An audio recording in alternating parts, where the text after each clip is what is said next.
अस्सलाम वालेकुम। Doctor Danish real focus के साथ हाजिर है। अब ऑप्शन क्या है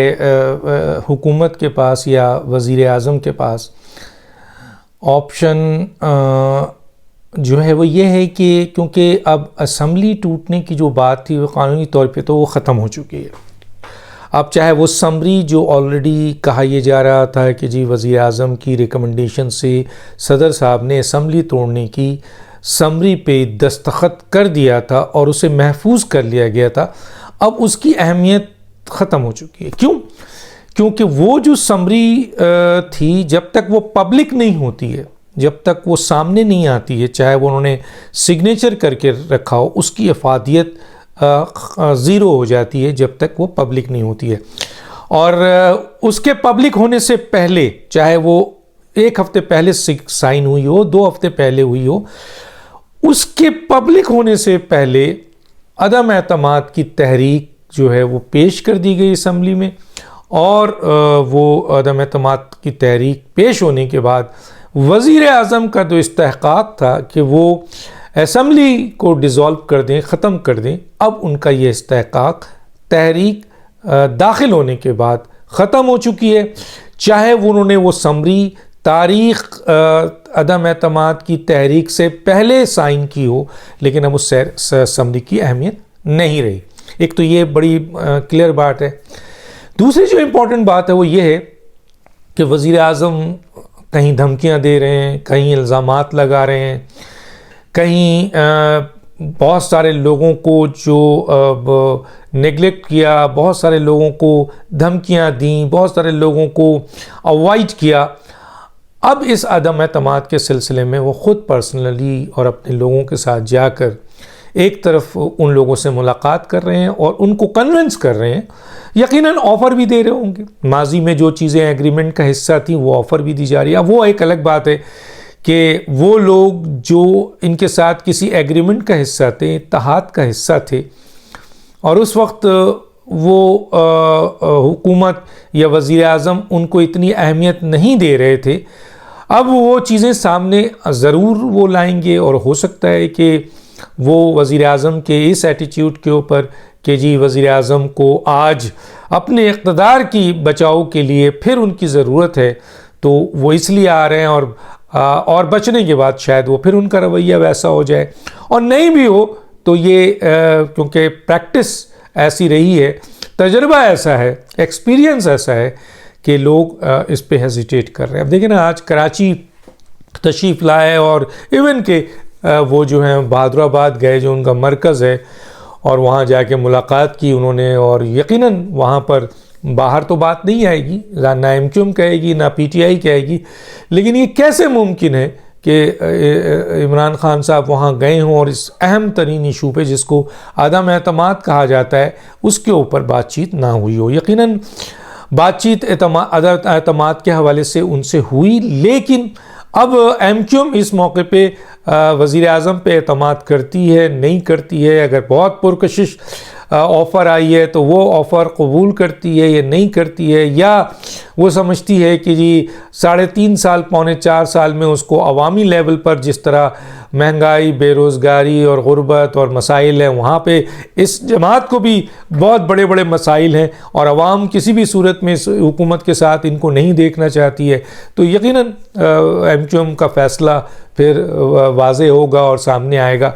वो अपोजिशन से मिल रहे हैं, हुकूमत उनसे मिल रही है, वो हुकूमत से मिल रहे हैं, फिर अपोजिशन वज़ीर आज़म के बाद उनको अपोजिशन से मिलना है, आसिफ ज़रदारी से मुलाकात है, तो फ़ैसला तो उसी दिन सामने आएगा। लेकिन ये बात की तस्दीक अपनी जगह है कि 2 इत्तेहादी जो हैं वो अपोजिशन के साथ बगलगीर हो चुके हैं, बाकी पे काम जारी है और हुकूमत उनको हर लिहाज से घसीटने की कोशिश कर रही है। पहले हुकूमत, अब आप देख लें, हुकूमत का गुस्सा अपोजिशन पे भी है, धमकियां दे रहे हैं। हुकूमत का गुस्सा इतना ज़्यादा हो गया है, इतना ज़्यादा हो गया है कि अब वो अमेरिका के ऊपर इल्ज़ाम लगा रहे हैं, अदम एतमाद के ऊपर। वो बैनुल-अक़वामी ताकतों को जो हैं उनके ऊपर भी एलिगेशन लगाए जा रहे हैं, उनके वज़रा, वज़ीर आज़म, और बाज़ाब्ता धमकियों की सूरत आ गई है। अपोजिशन को खुलेआम धमकी दी जा रही है कि ख़तरनाक है। आया कि मैं तो एक सवाल रखूँगा कि इमरान खान साहब से कि इमरान खान साहब, अब भी आप अपोजिशन लीडर नहीं हैं, अब भी आप एक छोटी सी सियासी जमात के लीडर नहीं हैं, अब भी आप मुल्क की एक बड़ी सियासी जमात के लीडर हैं। और सबसे बड़ी बात यह है कि आप इस वक्त हुकूमती बेंच में हैं, यानी वज़ीर आज़म हैं। तो आपका अंदाज़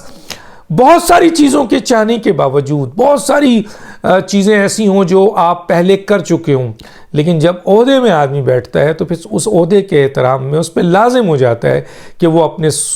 जुमलों का चुनाव, अपने अल्फाज का चुनाव, अपने इल्ज़ामात का चुनाव, अपने धमकियों का चुनाव, अपने जो कुछ भी है उसका पब्लिकली उसका चुनाव बहुत एहतियात से किया जाए, क्योंकि वो उस मुल्क का वज़ीर आज़म भी है।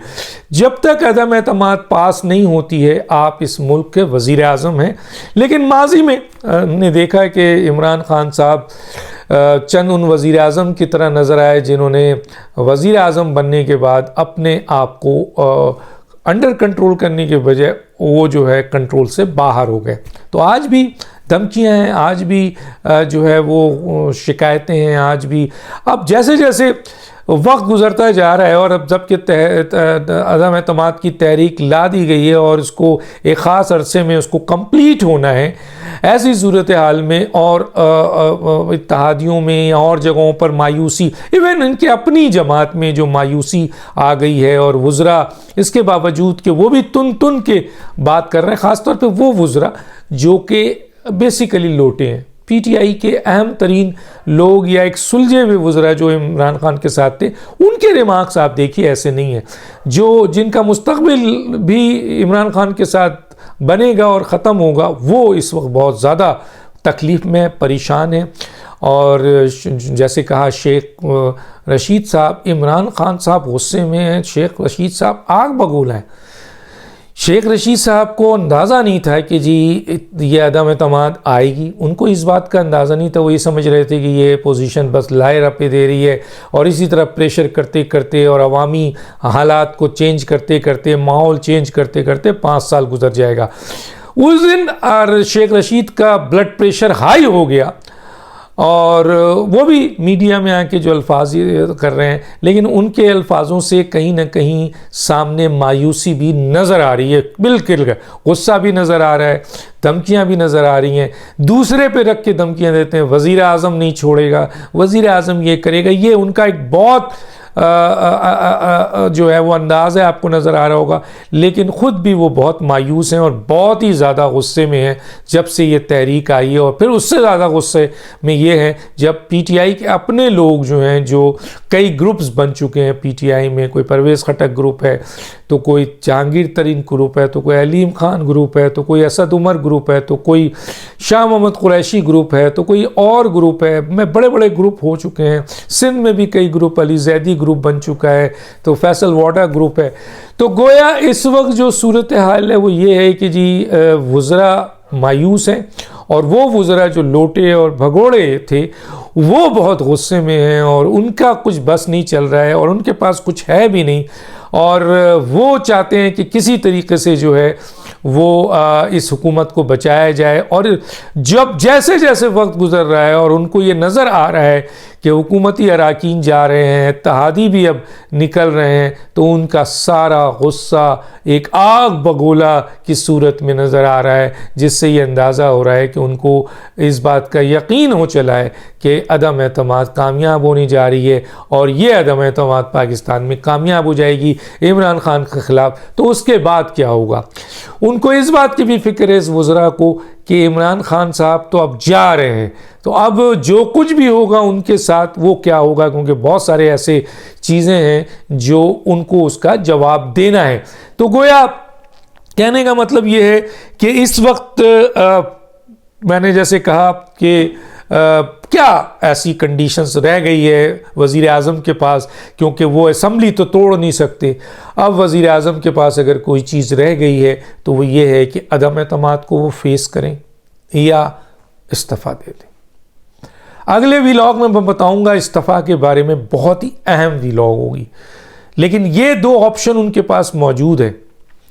और इस 2 ऑप्शन को वो इस्तेमाल कर सकते हैं कि अदम एतमाद को फेस करें, अदम एतमाद हो जाए, उनको वज़ीर आज़म नहीं रहेंगे, उसके बाद के हालात अपोजिशन या पार्लियामेंट में जो अक्सरियत जिसके पास होगी उसके पास जाएगी। और वो इस्तीफ़ा उनके पास इख्तियार है, वो चाहें तो आज इस्तीफ़ा दे के अपने आप को अलग कर लें और कहें कि जी पार्लियामेंट से कोई और वज़ीर आज़म चुन लो, पीटीआई वालों को कह दें कि कोई और वज़ीर आज़म चुन लो। तो यहाँ तो कंडीशन इस तरह जा सकती है, लेकिन ओवरऑल जो कंडीशंस है वो ये है कि वज़ीर आज़म जो हैं वो अपना इस्तेहक़ाक़ असम्बली तोड़ने का वो खो चुके हैं, इस्तीफ़े का इस्तेहक़ाक़ उनके पास है, अदम एतमाद फेस करने का इस्तेहक़ाक़ उनके पास है। लेकिन आगे चल के मैं बताऊँगा कि इस सिलसिले में भी कुछ नई डेवलपमेंट है, लेकिन बज़ाहिर इस वक्त जो सूरत हाल है वो ये है कि वज़ीर आज़म ने पहले धमकियाँ दी, फिर आपके अप्रोच किया, उसके बाद जाके जो है उनसे अपने आप को दोबारा जोड़ने की कोशिश की। कुछ लोग इन जुमलों को इस तरह लेते हैं कि वज़ीर आज़म लेट गए, वज़ीर आज़म ने जाके कॉम्प्रोमाइज़ किया, वज़ीर आज़म ने ऑफ़र दिया, वज़ीर आज़म ने जो है वो एनआरओ दे दिया, वज़ीर आज़म ने जो है वो अपने इक़्तिदार के लिए जो है वो सब कुछ लुटाने के लिए तैयार हो गए। यहाँ तक कि किसी ने कहा कि वज़ीर आज़म तो पंजाब का वज़ीर आला भी देने को तैयार हैं, लेकिन उनकी इक़्तिदार महफूज हो जाए। लेकिन एक स्टेप हुआ कि वज़ीर आज़म जो हैं, जिन्होंने पहले बहुत ज़्यादा रिजिड रवैया रखा, फिर उसके बाद जो है वो धमकियाँ दी, फिर धमकियाँ देने के बाद उन लोगों को आइसोलेट किया, फिर आइसोलेट देने के बाद अब वो दोबारा लोगों को अप्रोच कर रहे हैं और माफ़ी तलाफ़ी भी हो रही है, कॉम्प्रोमाइज़ भी बन रहा है, एग्रीमेंट्स भी बनाने की कोशिश की जा रही है, मसाइल को हल इस बुनियाद पर किया जा रहा है कि किसी तरीके से अदम एतमाद को बचाया जाए। यकीनन अदम एतमाद के 1 मिनट काउंटिंग होने से पहले वज़ीर आज़म या हुकूमत को पूरा इख्तियार है कि वो अपने आप को बचाने की कोशिश करें, लेकिन किस हद तक वो बचा सकेंगे, बज़ाहिर जो इस वक्त गेम नज़र आ रहा है वो अपोजिशन के हाथों में है और बहुत मजबूत है। और शायद इसकी वजह यह है कि इमरान खान ने अपने 3.5 साल में जो रवैया रखा है अपने इत्तेहादियों, अपोजिशन को तो छोड़ें, अपने इत्तेहादियों के साथ, अपने पीटीआई के लोगों के साथ, अपने जिन्होंने कुर्बानी दी थी पीटीआई के लिए एमएनएस के साथ, अपने मिनिस्टरों के साथ, अपने इत्तेहादियों के साथ, वो ऐसा रवैया है कि आज उनको जो कल बोया था वो काटना पड़ रहा है। अब इस काटने को वो चाहते हैं कि लोग उसको भूल जाएं। अब किस हद तक लोग भूल सकते हैं ये तो वो वक्त ही बताएगा। अब मैं डॉक्टर दानिश को इजाज़त दीजिए, अगला व्लॉग मैं ज़रूर बताऊंगा इस्तीफ़े के हवाले से और एक बहुत अहम बात के हवाले से। डॉक्टर दानिश को इजाज़त दीजिए, अल्लाह हाफ़िज़।